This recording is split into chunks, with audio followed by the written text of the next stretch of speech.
men are dumb. I am likely going to be traumatized. I didn't want that to happen. And Kate Jemison. You didn't need me to tell you that this book was good.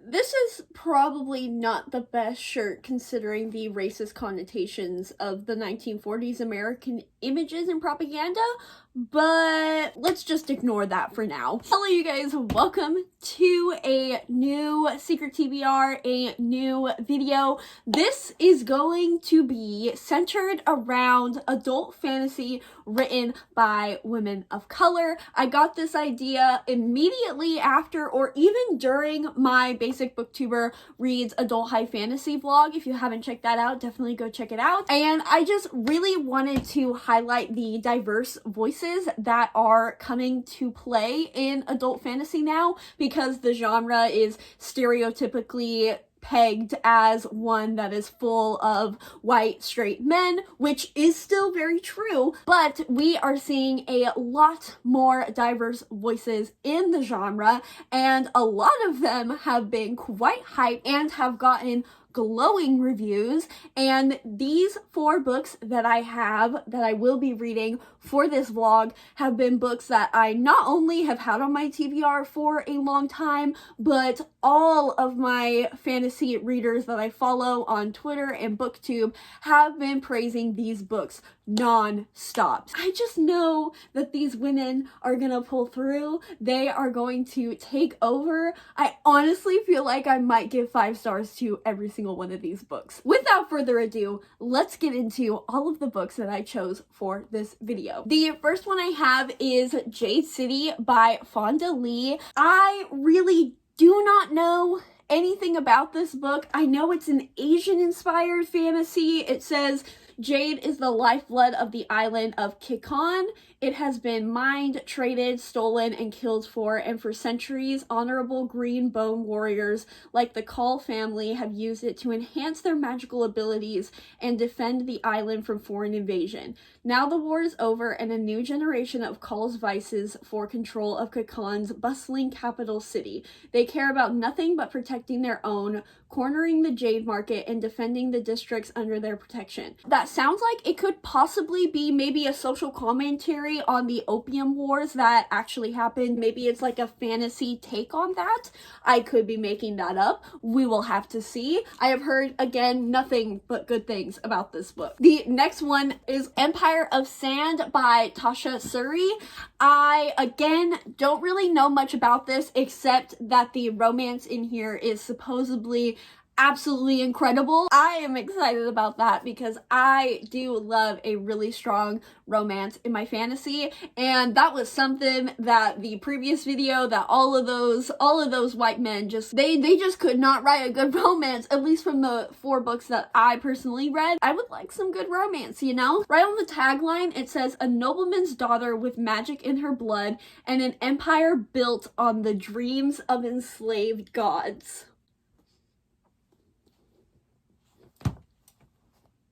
We all know how I feel about anything to do with gods, so that's all I'm gonna read.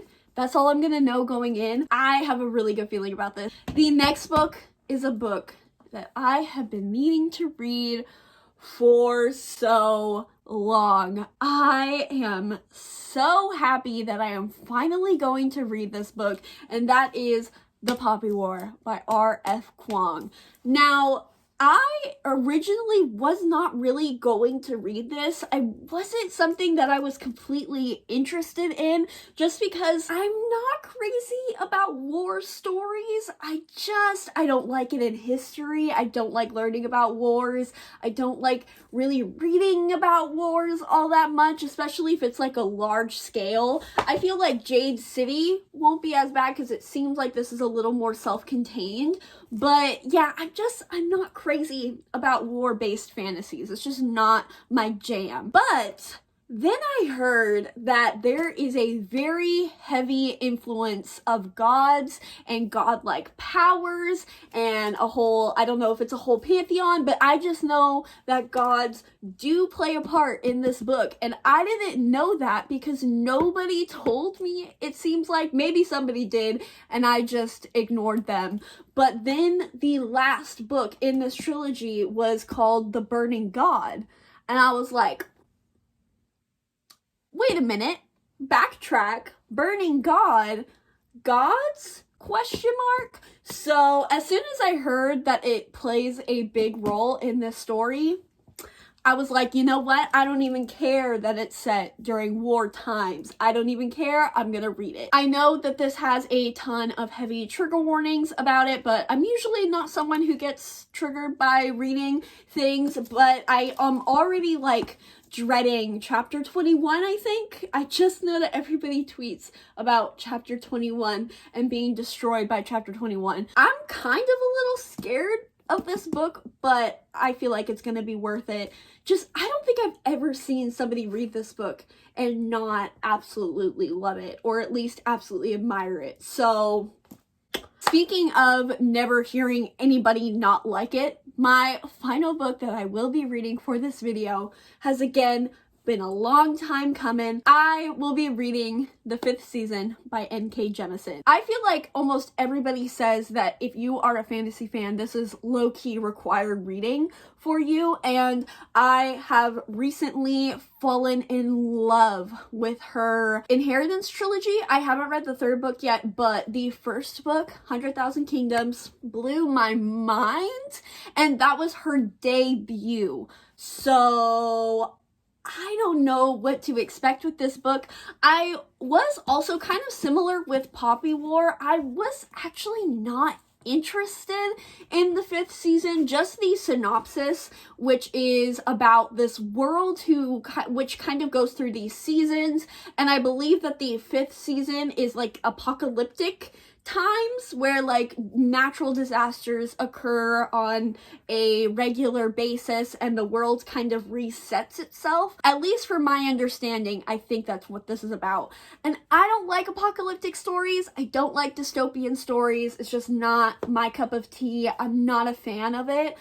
But N.K. Jemisin is truly an exception for everything. Her writing style is revolutionary, truly, and she is just a modern genius when it comes to fantasy. I have no doubt in my mind that I'm going to fall in love with this, even though it's not necessarily a concept that really intrigues me. Now that we have that, I think we can go over my ranking, going from bottom to top.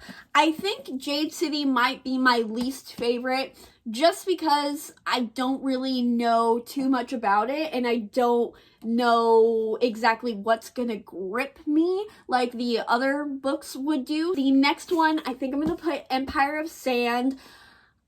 This is a really close call because I do think I'm really gonna love the romance, and I do love me some gods, but the other 2 picks are just too good.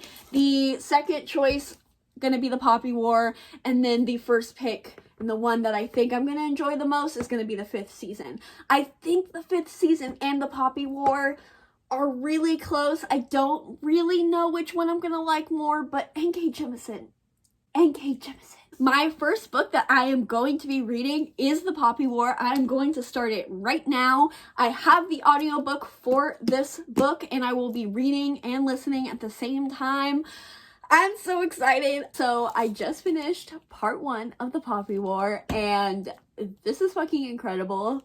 Who is surprised? Nobody. This is wow. Okay, let's discuss. So the first thing that I want to talk about is the incorporation of Chinese and Japanese history.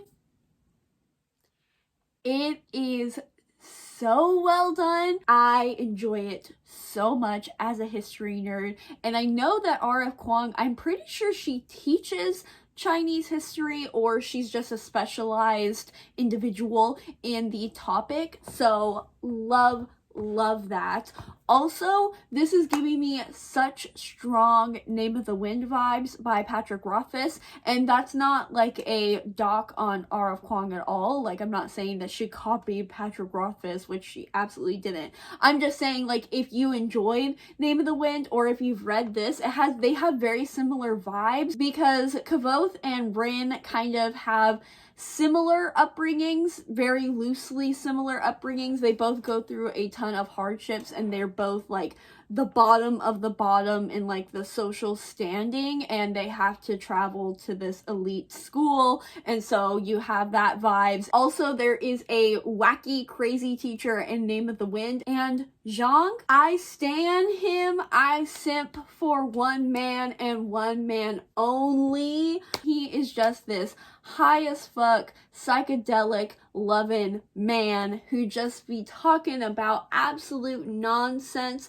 but all of that nonsense is all of the things that I want to learn about and I want him to talk to me about, and he's incredible. I love him. Favorite character. I also really like Katani. I think he's a real soft bean. He's just a cute little nerd, and I like that he's friends with Rin and like sticks up for her and things like that. Rin herself, I am getting seeds of the power-hungry bitch that she is, and I'm so ready for that. I cannot wait for the Phoenix to come out. That's all I'm gonna say about that. I knew it was gonna be good, so I'm not surprised at all, but I just really, really enjoy how quick the story is going, how entertaining it is. Like, it started right from the get-go. I was hooked. Chapter 2, I was ready to read this story and learn more about it. I am so excited to see more of the gods, because that's another thing that we got towards the very end of part 1, and there was a discussion about the gods that I actually want to highlight because I really loved what they said about it. So Rin basically said the gods were simply those beings that inhabited that space, forces of creation and destruction, love and hatred, nurturing and neglect, light and dark, cold and warm. They opposed one another and complemented one another. They are fundamental truths. They were the elements that constituted the universe itself. Yes, yes, this is what I like to see. This is what I like to hear. These are the discussions that I love to read about, and I'm so excited to learn more. You didn't need me to tell you that this book was good.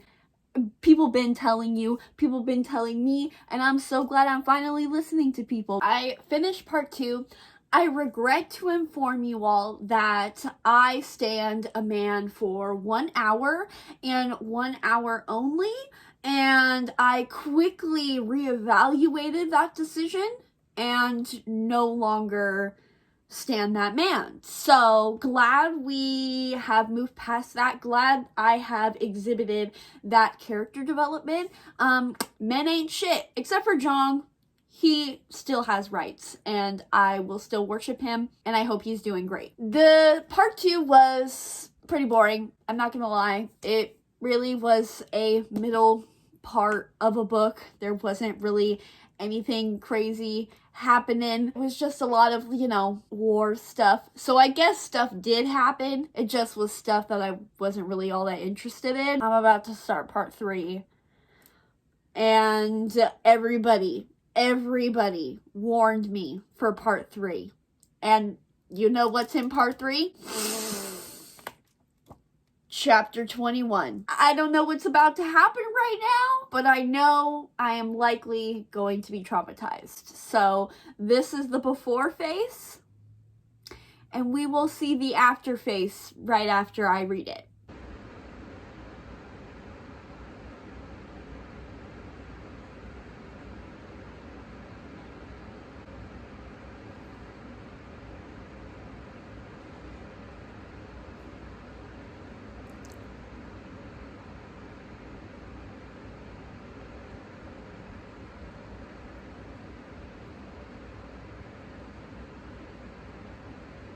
Whoa. Holy fucking shit. Wow. So I finished the Poppy War? Has anyone checked up on her lately? I hope so. I hope she has a fantastic therapist, and I hope that she reads a lot of fluffy rom-coms after, during, and before writing her stories. So this was incredible. I feel like there's so much to say about this book, but I don't have much to say except for what I've mentioned before. I love the incorporation of the East Asian history. I love the incorporation of the Sino-Japanese War. I absolutely love the way that she writes war and the effects of it, and just the gradual descent into the horrors of the human mind and human actions. I loved the discussion of the gods and her interpretation of the gods. I love the fact that when Rin was talking to the gods towards the very end, I'm not going to spoil anything really, but the god is basically just like, destiny isn't real, nothing is written, everything you did, you chose to do out of your own fruition. You have complete and utter autonomy. The gods don't do shit. It is all human beings and their horrible decisions and their flaws and their choices. I thought that was an incredibly interesting take on the gods. Super interesting, because almost all times, especially in Greek mythology, like, it is always the gods doing shit. Like, it is always the gods. I mean, granted, the humans definitely be making an ass of themselves and, like, encouraging the gods to do it, aka Odysseus, alright? Don't curse out Poseidon when you're on the edge of a cliff overlooking the ocean, alright? Anyways, off topic. Men are dumb. It's always usually the gods just using Earth as a plaything and like as a strategy board and things. So I really liked the interpretation that the gods are really just chilling, and it's the humans that enact their power and cause utter and complete destruction. I'm so excited to see how the rest of this trilogy goes, because I gave this a 4.5. It's not a complete 5-star, especially I think it's just because of part 2. Part 2 was just really slow and I was not entertained, or really, I didn't feel like a ton of things were going on. As I said previously, like, stuff was going on, it just wasn't stuff that I was interested in. So it's definitely a 4.5, but I have heard that the Dragon Republic is like even better than this, so I'm very excited to continue this story. I'm so excited for Rin to go full on like evil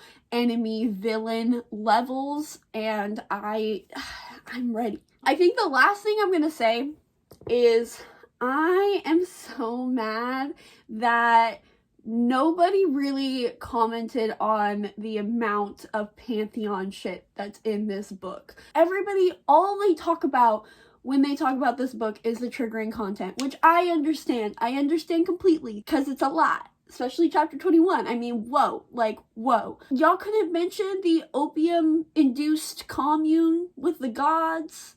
Y'all couldn't mention the shamans who use poppy seeds to talk to the gods. Y'all didn't think to mention that? Y'all should have, because I would have picked this book up like months and months ago. But I digress. Regardless, I enjoyed this book a whole lot. Hello. So I am about almost halfway through Empire of Sand, and I haven't really updated much because I feel like I don't have a ton of opinions yet. This is following our main character, and she is the daughter of the governor of this particular empire, and a distinguishing quality about her is that she is half of this kind of barbarian clan of this empire that has been driven out, but because she is the daughter of the governor kind of sheltered her and kept her from scrutiny and all of those things, but she still very much connects to her mother's culture and practices kind of their religious rites. But of course, our main character has to kind of keep that a secret until she is brought into an arranged marriage with somebody from the mystics, and the mystics are like the religious sect of the government. So you have the emperor, and then you have the mystics kind of ruling the religious side of the empire, and then you have the governor, who's kind of another just like ruling body. Hopefully that kind of makes sense. And her husband have to work together in order to fulfill the demands of the emperor. So that's kind of the plot of this. I just don't really feel much about the book so far, and I am kind of a little scared because I am almost halfway through it, and I feel very indifferent towards the story. I do think the world is very interesting. We haven't really gotten too much of the magic and like the fantastical elements of the story yet. I feel like we got it quite a bit in the very beginning, but since then hasn't really been a huge part of the story. There really is a focus on like the political and societal circumstances of this world, especially how people treat the Amrithi, which is the barbarian people. And there's a lot of different power struggles and things like that, but there just really hasn't been anything for me to latch on to.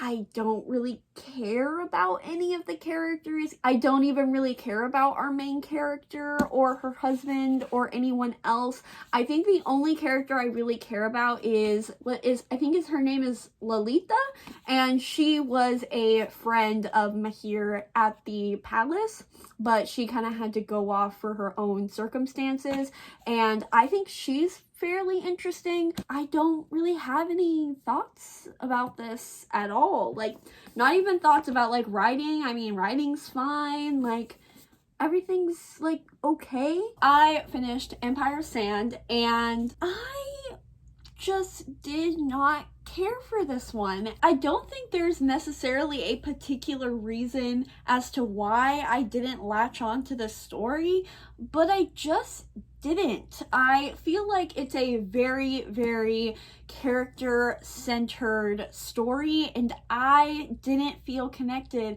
to any of the characters. I didn't really care about anybody, and I never latched on to the romance either, which is a huge part of the story, which I think is great, and I think romance-centered fantasies are fantastic, and I do usually love them, but I never really cared about our main couple. It is definitely a very slow burn romance, but it's not even a slow burn where I feel like there was a ton of angst or chemistry or tension. Many of people probably disagree with me on that, because again, I picked this up because a ton of people were really hyping up the romance in this book, so I do feel like I have an unpopular opinion.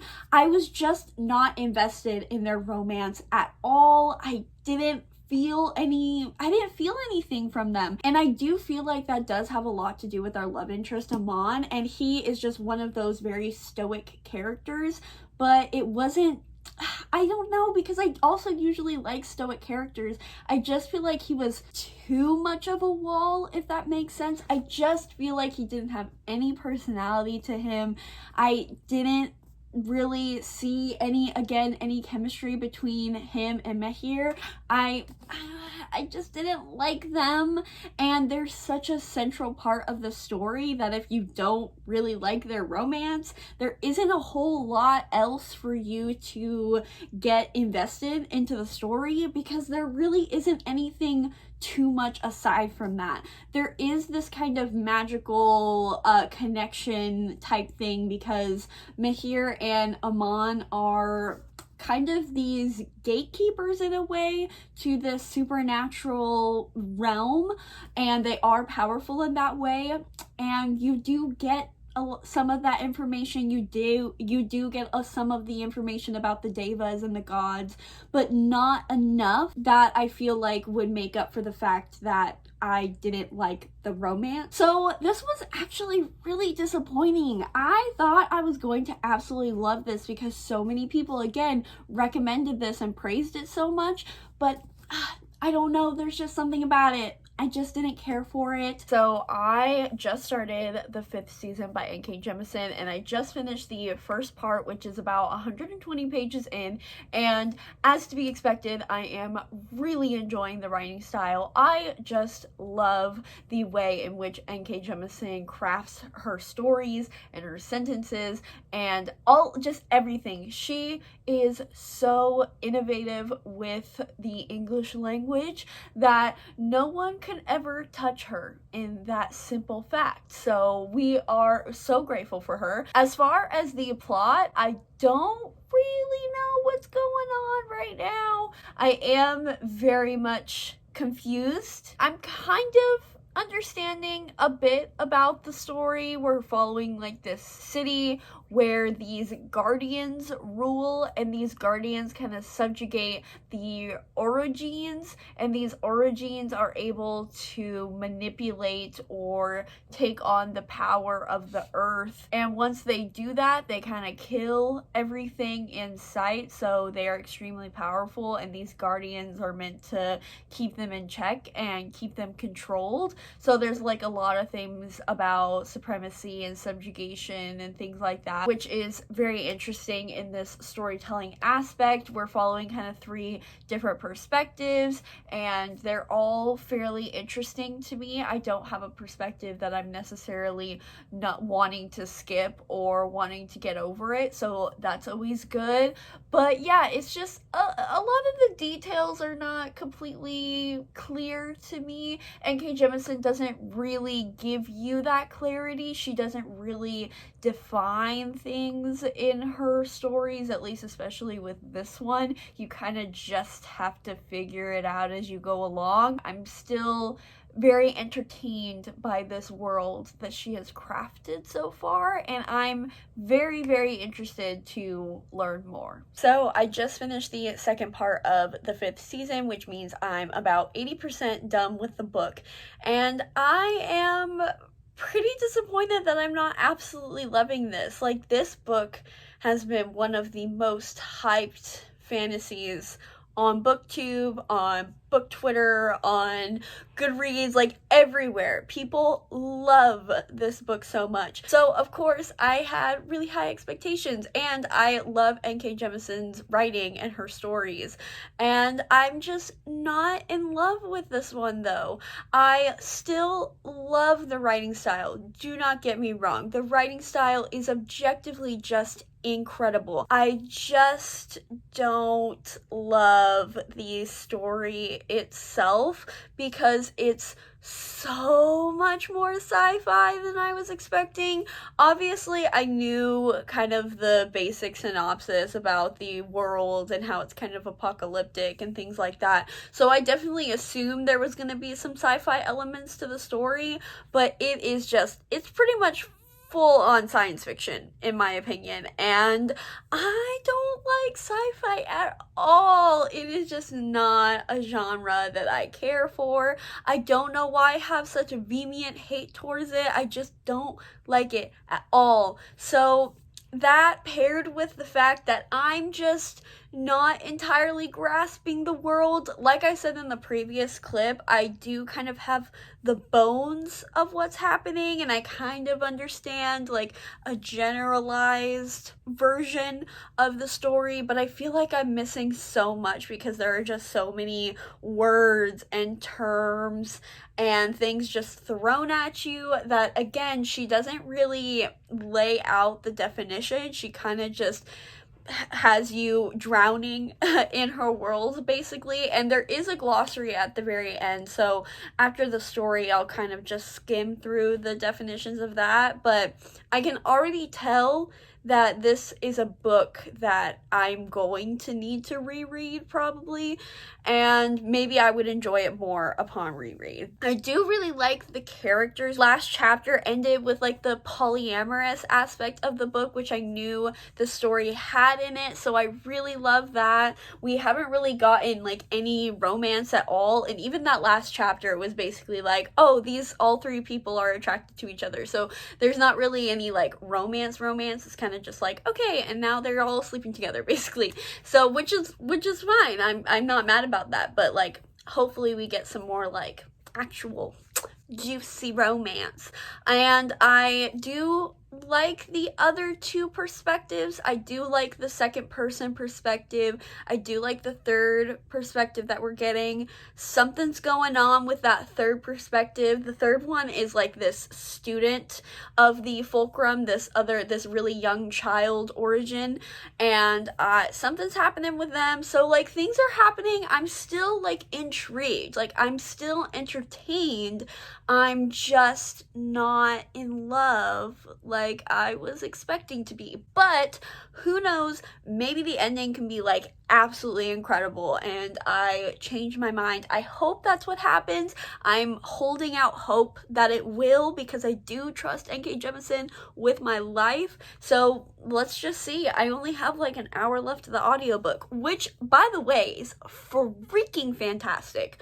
Listen to the audiobook. It's so good. So I finished the 5th season and that ending was epic. It was incredible. So definitely did not disappoint there. But overall, my previous thoughts still kind of stand. I am still, I don't even know if confused is necessarily the right word, because I can clearly give a synopsis of the story and kind of the beats of the story and what happened. I can kind of summarize the world in which N.K. Jemisin has created, but I'm just maybe not confident in it. Maybe that's more the correct term. And also, again, I just don't care for sci-fi. It really does not appeal to me. I think it's just because I'm just so anti-science. I just don't care. I say anti-science, not that I don't believe science is real, just that I don't care about it. It's not interesting to me in the slightest. You can call me dumb. You can point out my lack of brain cells. Perfectly valid. But I'm just like, where's the magical fairy, unicorn, dragons? That's what I want to know. So this is just not necessarily my cup of tea, and I kind of knew this like the first time I heard about this book. I knew that it wasn't my thing, and I didn't even add it to my TBR because I was just like, nah, it just doesn't really appeal to me. But it's just the constant praise. I was like, well, I can't not read it. Everybody says that this is like the best trilogy that they've ever read in their entire life, so obviously I had to give it a shot. And again, like I've said in previous clips, like the writing is amazing, the story is great, like it's objectively an amazing and intricate world, and I admire it and I understand why it's so highly praised. And just my interest as a reader, it just does not align with those. I much prefer 100,000 Kingdoms because that deals with more magic, it deals with gods, it deals with cosmic influences and personifications of those influences. And so obviously that's more my cup of tea. But again, I still very much enjoyed the story. I gave it 4 out of 5 stars. I loved the inclusion of this book with polyamory and a trans character, and I'm sure there were a couple other identities that I may have just missed, but I really did appreciate that a whole lot. I did enjoy it. I'm gonna give it 4 out of 5 stars. It's not a favorite at all.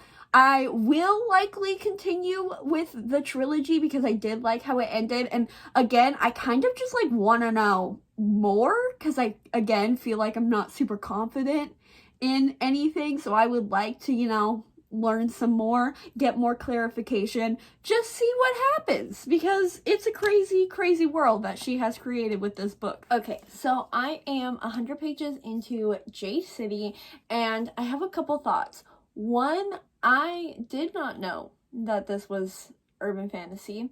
I do not like urban fantasy. There's just something about a city landscape with apartments and buildings and sedans and cars and all of those things mixed with magic that does not click in my brain. It takes me out of the story. I don't jive with the story. It's just super weird to me. Again, that's just a personal preference thing, but just needed to clarify, this is definitely urban fantasy. I am really enjoying the political makeup of this country and these two power struggles that we're kind of getting a taste for, as well as the interfamilial problems that's going on in the Call family. I think it is very, very interesting how contained all of this is right now. I like that it's only in this one country that we're focusing on, and we're focusing on these two families and really getting a look at these families and each member of the family. I like that a lot. I think it offers a deep look into character study that I'm sure I'm going to get a lot more of as the book carries on. I will say that this is definitely on the slower side in my opinion. I'm not sure if that's just because of me and the fact that I'm not, 100% interested in the story, so it could be just me.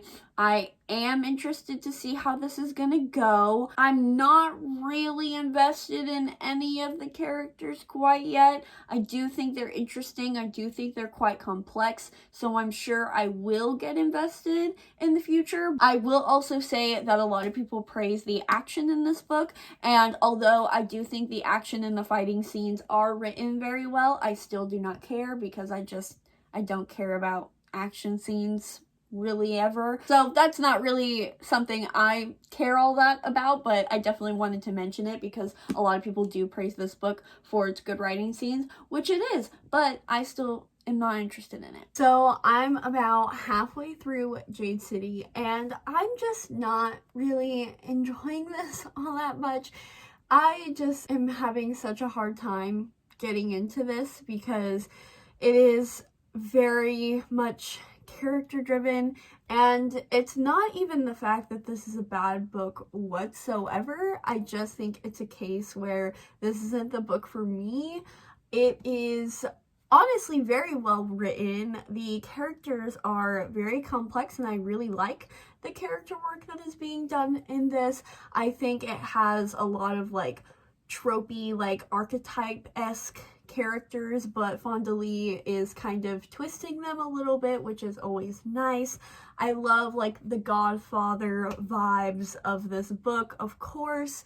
It's just so hard for me to get into, and I have yet to get into it, and it just is very long and very slow, and I just don't think this is the book for me. It's kind of really putting me in a slump, and I don't want to continue reading this, and it sounds so bad, but it's still a good book. It's still well written. It's just not really the book for me. Oh man, I didn't want that to happen. Well, shit. Alright, Miss Fonda Lee. Go off, I guess. When she put on her jade. So, I finished Jade City. This took almost a complete 180 for me in the second half of this book. The first half of this book was just rising tensions, just rising the tensions. I knew something was gonna happen. I knew the pot was gonna boil, but I didn't expect the pot to explode, and it certainly did. The second half of this book is so astronomically different than the first half. The second half felt like an action movie, and I was so happy I bought the tickets for it. It was definitely worth the slower first half of this book. I was really scared at the first half because I was like, I am not liking this. I am not understanding the hype, but the second half really just kicked me in the ass, and I'm so grateful for it. I still don't think I can justify giving it a full 4 stars, but this is definitely going to get a 3.5, 3.75. I really, really wish I had the audiobook for this because I also feel like that would have helped with a lot of my issues that I have with this book. This really, really surprised me, and the character work done in here, like I said, is done so well. I really love all of the characters, And I found out, like, during the second half of the book, I didn't think I was that invested in any of the characters, but it turns out that I kind of was. So I really like that. I really appreciate this book. And I think it was a really, really interesting take on, like, foreign relations, familial relations, these clan warfares that's going on. I thought the magic system was very interesting. Although it is not really still my cup of tea when it comes to fantasy. I'm still not a huge urban fantasy fan. I'm not a huge character-driven reader. I do think that this was a great story that deals with a lot of, like, Godfather-esque themes that were really fun and really entertaining, at least in the second half. Like, the second half was just really, really, really good. As far as my ranking is concerned, at the bottom, I'm going to have to put Empire of Sand. This one just did not work for me. It wasn't necessarily what I was looking for, and I could not connect to the characters or the story. So that one's number 4. And then at number 3, I am going to put Jade City, because I did definitely have a slower start to this one. It definitely took me a long time to really get invested, but once I did, I was still happy that I continued on, and I was still happy that I read it. At number 3, we're going to put The Fifth Season by N.K. Jemisin. This one, very similar to kind of the other books. It's just way out of my comfort zone, not my preference for stories that I read. It is very heavily sci-fi, and I do not like sci-fi at all. It is not my preferred genre in the slightest, but N.K. Jemisin's storytelling and writing is still absolutely incredible, and I still recommend reading it. And then at number 1 is going to be The Poppy War. I absolutely loved this book. It was a true masterpiece, and I am so excited to continue with this trilogy. So that is it for my high fantasies written by women of color vlog. Please let me know down below what you guys think of any of these books if you have read them, and be sure to recommend me any other high fantasy, adult, or YA written by women of color. I would love to grow my TBR in that way. Other than that, I hope you guys enjoyed this video, and I hope you guys have a wonderful rest of your day. Bye!